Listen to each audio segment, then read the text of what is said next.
क्या आप जानते हैं कि एक स्टेट में ऐसी भी घटना हुई थी जिसने वहां की पुलिस और रूलिंग पार्टी पर सवाल खड़े कर दिए। लोग रोड पर उतरकर प्रदर्शन करने लगे जिसमें अपोजिशन पार्टी के लोग भी थे। एक ऐसा केस जो इंटरनेट पर भी चल रहा था और रोडों पर भी। इसमें बहुत बड़ी पॉलिटिकल कंट्रोवर्सी हुई थी।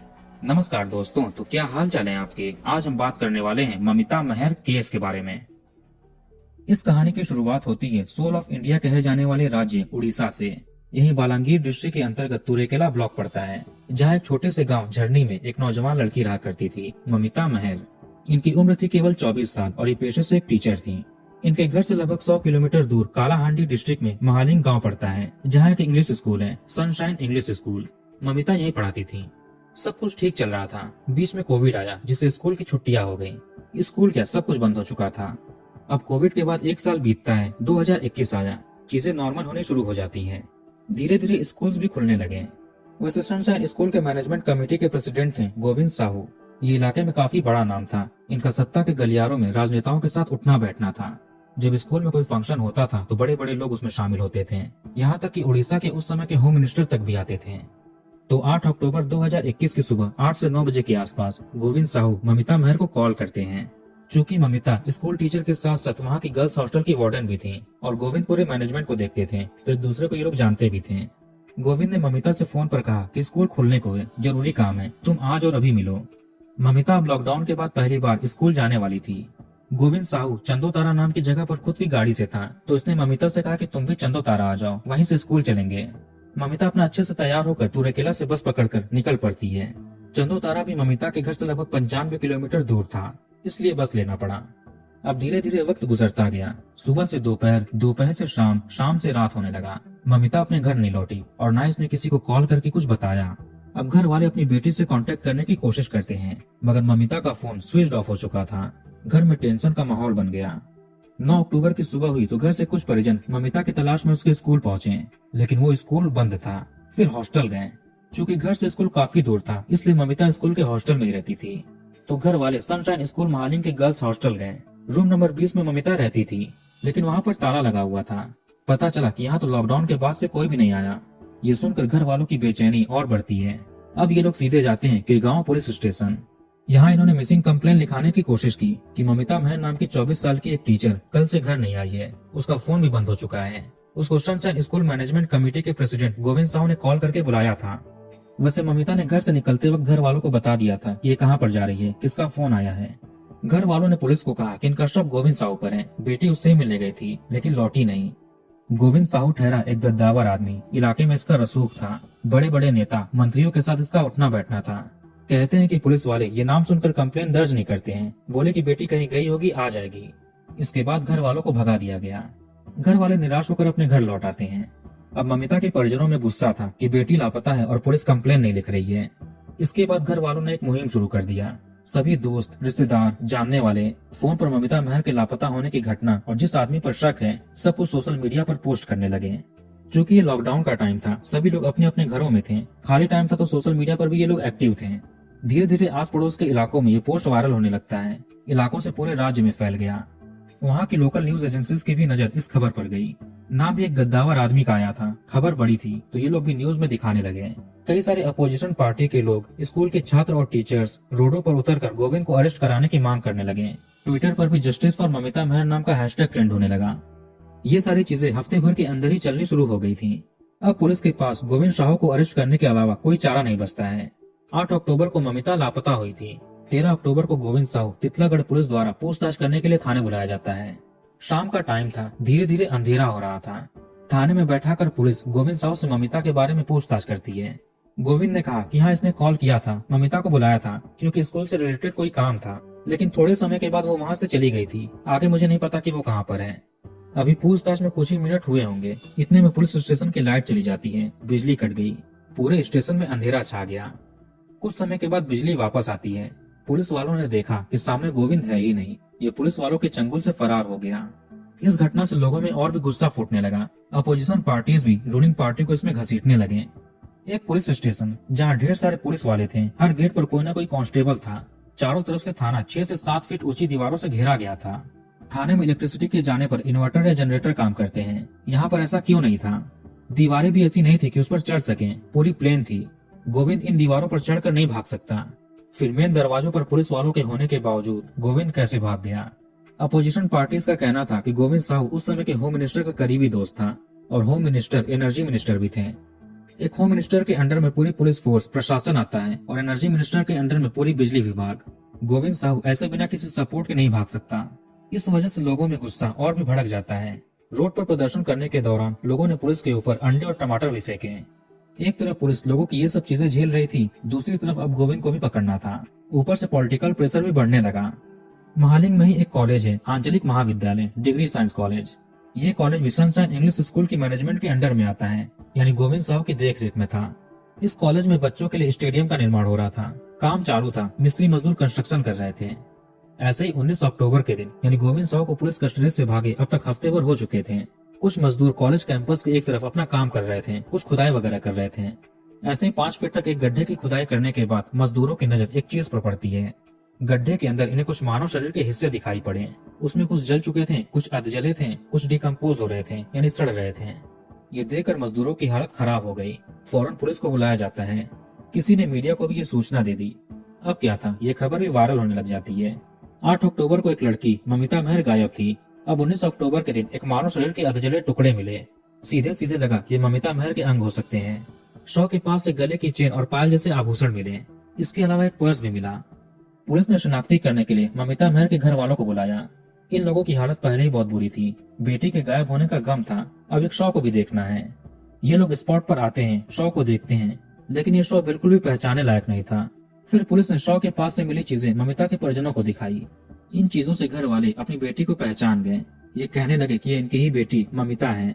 शव को तो मिली हुई चीजों से घर वालों ने पहचान लिया, लेकिन इसे और भी पुख्ता करने के लिए डीएनए जांच कराना जरूरी था। इसके लिए शव को हॉस्पिटल भेज देते हैं। परिजनों का ब्लड सैंपल भी हॉस्पिटल भेजा गया। गोविंद साहू तो फरार हो चुका था। इससे शक हो कि कहीं वही तो कातिल नहीं है। इधर एक टीम लग गई कैंपस में खोजबीन करने में, ताकि ममिता मेहर से जुड़ी चीजें मिल सके। ढेर सारे पुलिस वाले मेटल डिटेक्टर से पूरे कैंपस की छानबीन करते हैं। एक टीम लग जाती है गोविंद को ढूंढने के लिए। ये एक हफ्ते से फरार था, कहीं भी भाग सकता था। बालांगीर डिस्ट्रिक्ट में ही बंगो मुंडा ब्लॉक पड़ता है, जहाँ पर बुधी पदार नामक एक गाँव है। ममिता का शव मिलने के केवल 2 ही घंटों के अंदर ही बालांगीर पुलिस गोविंद को बुधी पदार गांव के एक गन्ने के खेत से अरेस्ट कर लेती है। ममिता से आखिरी बार यही आदमी मिला था, जिसके बाद वो लापता हो गई। पहले ये आदमी पुलिस की हिरासत से भाग चुका था। क्या यही ममिता का कातिल है? पुलिस इसे थाने में बैठाकर अपनी इंटेरोगेशन शुरू कर देती है। इस आदमी की वजह से ही पूरा पुलिस डिपार्टमेंट बदनाम हो रहा था। पुलिस ने इससे अपने अंदाज में बात किया। इन्वेस्टिगेटर्स के अनुसार गोविंद साहू टूट जाता है और अपना गुनाह स्वीकार कर लिया। इसने कहा कि हाँ, इसने ही ममिता का कत्ल किया है। इसने पहले ममिता को कॉल करके चंदोतारा इलाके में बुलाया। गोविंद अपनी गाड़ी से था। ममिता को गाड़ी में बिठाया। चलती गाड़ी में इसने ममिता का गला दबा दिया। गोविंद ने यह भी कहा कि इसने पहले से इस सब चीजों की प्लानिंग कर रखी थी। 6 अक्टूबर से कत्ल की तैयारी कर रहा था। इसने कत्ल से लेकर उसको दफनाने तक हर चीजें सोच रखी थी। 8 अक्टूबर की शाम में इसने कार से शव नए बन रहे कॉलेज के कैंपस में ले जाकर गड्ढे में फेंक दिया। फिर ऊपर सूखी लकड़ियां और टायर डालकर आग लगा दी। कुछ रिपोर्ट्स में यह भी कहना है कि आग लगाने से पहले कई टुकड़े किए गए थे, ताकि उसको जलाने में आसानी हो। आग लगाने के बाद गोविंद अपने घर आ जाता है। फिर अगले दिन 9 अक्टूबर को वापस स्पॉट पर गया। मजदूरों के आने से पहले इसने गड्ढे में मिट्टी डाल दिया।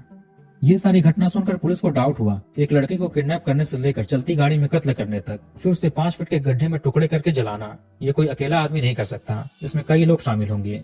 पुलिस को कत्ल का मोटिव भी जाना था कि एक महिला टीचर की गोविंद साहू से क्या दुश्मनी होगी कि इतना प्लान करके कत्ल करना पड़ा। ममिता मेहर ने अपना 12th सनशाइन स्कूल से ही पास किया था। फिर 2017 में ये वापस इसी स्कूल में आई, लेकिन अब एक स्टूडेंट नहीं बल्कि टीचर के तौर पर। चूंकि इनका घर यहाँ से काफी दूर था, तो रोज इतना सफर नहीं कर सकते थे, इसलिए ये यहाँ के हॉस्टल में या टीचर के क्वार्टर में रहने लगी। आगे ये गर्ल्स हॉस्टल की वार्डन भी बन जाती है। गोविंद साहू की बात करें तो ये पहले एक आम किसान था। इसके पास काफी जमीनें थी। आगे ये कुछ लोगों की मदद से स्कूल खोलता है, जिसके मैनेजमेंट कमेटी का खुद प्रेसिडेंट भी बन गया। इसके स्कूल में जब भी कोई फंक्शन होता तो बड़े बड़े नेता, मंत्री, यहाँ तक कि होम मिनिस्टर भी आते थे। कई मंत्री तो यहाँ रात भर रुकते भी थे। हॉस्टल में ममिता के रहने और वार्डन के तौर पर काम करने के साथ साथ ये स्कूल में पढ़ाती भी थी। जैसा कि पुलिस ने मीडिया को बताया कि गोविंद साहू का किसी लड़की के साथ एक्स्ट्रा मैरिटल अफेयर चल रहा था। ये बात ममिता को पता चल चुकी थी। इसके अलावा ये भी थ्योरी निकली, चूंकि हॉस्टल में केवल लड़कियां रहती थीं, तो गोविंद की उन पर गलत नजर थी। ये एक तरह से कुछ लड़कियों के साथ यौन शोषण करता था, रैकेट चला रहा था। जब ये बात लोगों के सामने आई तो अपोजिशन पार्टी वाले सवाल खड़े करने लगे कि गोविंद साहू के स्कूल में बड़े बड़े नेता और मंत्री रात रात भर रुकते थे। ये किसी होटल वगैरह में भी रुक सकते थे, लेकिन स्कूल में ही क्यों रुकते थे। इनका यह भी कहना था कि इन्हीं मंत्रियों को खुश करने के लिए गोविंद साहू हॉस्टल की लड़कियों को उनके पास भेजता था। इसी वजह से गोविंद को लोग बचा रहे थे। अगर ये पकड़ा जाता तो उनकी भी पोल खुल जाती। कहीं न कहीं गोविंद की ये सारी काली करतूतें ममिता महर को पता चल चुकी थी। चूंकि ये हॉस्टल की वार्डन थी तो इसको जानकारी होती थी कि कौन सी लड़की कब और कहाँ है। ये 2020 के शुरुआती दिनों की बात है। ममिता ने गोविंद को धमकी दी कि ये सबको तुम्हारी सच्चाई बता देगी। इसके बाद कोविड आ जाता है, स्कूल्स बंद हो जाते हैं। अब गोविंद को डर सताने लगा कि कहीं ये लड़की किसी को कुछ बता न दे। फिर इसने सारी प्लानिंग की। इसने 2 प्लान्स बनाए थे, प्लान ए और प्लान बी। प्लान ए के अनुसार इसने ममिता को कॉल करके चंदू तारा बुलाया। गाड़ी में पिछली सीट पर इसे बिठाता है, खुद भी पिछली ही सीट पर बैठा था और ये गाड़ी राधेश्याम नामक एक ड्राइवर चला रहा था। गोविंद साहू ने ममिता से कहा कि तुम वो सब कुछ सच्चाई किसी को नहीं बताओगी, इसकी कसम तुम्हें एक मंदिर में चलकर खानी पड़ेगी। ये भी कहा गया कि पैसों का भी लालच दिया गया था, पर ममिता महर नहीं मानती है। गाड़ी चल रही थी। गोविंद ने प्लान बी शुरू कर दिया। इसका सारा इंतजाम भी इसने पहले ही कर रखा था। पहले उसने ममिता का गला दबाकर कत्ल किया, फिर सीधे अपने घर जाता है। घर के कार पार्किंग में गाड़ी पार्क हुई, फिर ड्राइवर चला गया। गोविंद ने बैक सीट पर पड़े ममिता के शव को सीट से नीचे गिरा दिया ताकि अगर कोई गाड़ी में झांक कर देखे तो किसी को कुछ दिखे ना। आगे गोविंद अपने घर में आ जाता है। अभी सुबह के 11 बज रहे थे। गोविंद अपना नहाता धोता है, नाश्ता करता है। दोपहर में इसने आराम से लंच किया, फिर सो गया। अभी तक ये सब चीजें हुए 7 घंटे बीत चुके थे। 7 घंटों तक ममिता का शव गाड़ी में पड़ा रहता है। शाम में गोविंद अपने स्कूटर से आंचलिक महाविद्यालय के कैंपस में गया, जहाँ पर शव ठिकाने लगाना था। वैसे इसने पिछले दिन यानी 7 अक्टूबर को एक जेसीबी जो यहीं पर काम कर रही थी, उसे 5 फीट का गड्ढा खुदवाया था। स्पॉट पर आने के बाद इसने अपने ड्राइवर राधेश्याम को कॉल करके बोला कि सूखी लकड़ियां और टायर्स लेकर आओ। फिर शाम को गोविंद उस कार से कैंपस में आता है। अभी तक सारे मजदूर अपने घर लौट गए थे। गड्ढे में शव को फेंक कर उसके टुकड़े किए, फिर जला दिया। इसके बाद ही अपने अपने घर चले जाते हैं। इसके बाद अगले दिन जले अवशेष को गोविंद इसी गड्ढे में दफना देता है। 31 अक्टूबर तक पुलिस ने ड्राइवर राधेश्याम को भी अरेस्ट कर लिया। फिर गड्ढे की खुदाई करने वाले जेसीबी चालक पुष्कर भोई और सनशाइन स्कूल के एक स्टाफ मुंशी गुप्तेश्वर टंडी को भी हिरासत में ले लिया। आगे ये दोनों सरकारी गवाह बन जाते हैं। 22 अक्टूबर को पुलिस गोविंद को लेकर कॉलेज कैंपस गई क्राइम रिक्रिएट करने, कैसे कैसे इसने घटना को अंजाम दिया था। ममिता के मोबाइल फोन को भी इन लोगों ने जला दिया था। वो जो शव के अवशेष मिले उनका डीएनए ममिता के माता पिता के डीएनए से मैच कर जाता है। कालाहांडी के एसपी ने इसी दौरान मीडिया को बताया कि गांव के आईआईसी यानी इंस्पेक्टर इंचार्ज को सस्पेंड कर दिया गया, क्योंकि इन्होंने ममिता के घर वालों की कंप्लेंट लिखने से मना कर दिया था जब वो 9 अक्टूबर को आए थे। 23 अक्टूबर की दोपहर में बालंगीर पुलिस की एक team sunshine English school Mahaling के हॉस्टल में पहुंची। ममिता रूम नंबर 20 में रहती थी। पुलिस वालों ने आकर देखा कि यहाँ पर ताला लगा हुआ है और ये ताला बाकी रूम में लगे तालों से बिल्कुल अलग है। लोकल लोगों के अनुसार 8 अक्टूबर से 13 अक्टूबर के बीच गोविंद साहू यहाँ पर आया था। इसने रूम का ताला तोड़ा और कमरे में गया। ये सुनकर पुलिस समझ गई कि गोविंद सबूत नष्ट करने के इरादे से आया होगा। चूंकि ताला तोड़ गया था तो गोविंद ने यहाँ पर नया ताला लगवाया ताकि किसी को शक न हो कि ये अंदर गया था। पर कमरे का ताला अलग दिखने की वजह से पुलिस एक बार में ही समझ गई। चूंकि इस केस में होम मिनिस्टर से लेकर कई बड़े नेताओं के नाम आ रहे थे, इसलिए केस हाई प्रोफाइल बन गया। लोग होम मिनिस्टर के इस्तीफे की भी मांग कर रहे थे, उनको अरेस्ट करने की भी बात कहने लगे। पुलिस के ऊपर बहुत प्रेशर था। पुलिस ने सेक्शन 164 के तहत 13 लोगों से और सेक्शन 162 के तहत 100 लोगों के स्टेटमेंट रिकॉर्ड किए। घटना अक्टूबर में हुआ था। इसके 4 महीने के बाद बालंगीर पुलिस करीब 2000 पेजेस की चार्जशीट कोर्ट में सबमिट करती है, जिसमें अपराधी के ऊपर आईपीसी सेक्शन 302, 307, 120B, 34 और 35 लगती है। इसके अलावा कोर्ट में फॉरेंसिक रिपोर्ट, साइंटिफिक और टेक्निकल एविडेंसेस भी सबमिट किए गए। 25 अगस्त 2022 को कांताबांजी कोर्ट के एडिशनल डिस्ट्रिक्ट जज की अदालत में चार्जेस फ्रेम किए जाते हैं। आरोपियों की ओर से वकील ने कहा कि इनके क्लाइंट के विरुद्ध कोई डायरेक्ट एविडेंस या सब्सटेंशियल एविडेंस नहीं है, इसलिए केस डिसमिस कर देना चाहिए। 8 सितंबर 2022 से कोर्ट में मुकदमा शुरू होता है। अब आती है तारीख 20 दिसंबर 2022। बालांगीर डिस्ट्रिक्ट के कांताबांजी सब जेल में गोविंद साहू कैद था। कोर्ट हियरिंग के लिए गोविंद को ले जाना था। जेल के बाहर गाड़ी खड़ी थी। कुछ कांस्टेबल्स गोविंद के बैरक में जाते हैं। इन्होंने सामने देखा कि गोविंद साहू एक खिड़की से झूल रहा है। इसने एक तौलिए से फंदा बनाकर फांसी लगा ली, खुद के जीवन को समाप्त कर लिया। अब इस घटना में भी कई सारे सवाल खड़े हो जाते हैं। गोविंद के वकील का कहना था कि पिछले दिनों इनसे आमने सामने बात हुई थी, ये बिल्कुल नॉर्मल लग रहे थे, इन्हें कोई टेंशन भी नहीं था। वहीं गोविंद साहू की पत्नी का कहना था कि इसमें बड़े बड़े लोगों का हाथ है, गोविंद ऐसा काम नहीं कर सकते, इनका कत्ल हुआ है। इसमें भी इंक्वायरी बैठती है, ह्यूमन राइट्स के लोग सामने आते हैं। आखिर ऐसी कौन सी परिस्थिति है कि गोविंद को खुदकुशी करनी पड़ी, जबकि 1-2 दिन पहले ये बिल्कुल नॉर्मल थे। कहा जाता है कि हाई कोर्ट से इन्होंने बेल की मांग की थी, लेकिन वो खारिज हो गया। इसी वजह से डिप्रेशन में आकर इन्होंने ऐसा कदम उठाया। वहीं अपोजिशन पार्टी के लोग स्टेट गवर्नमेंट को सामने कर देते हैं।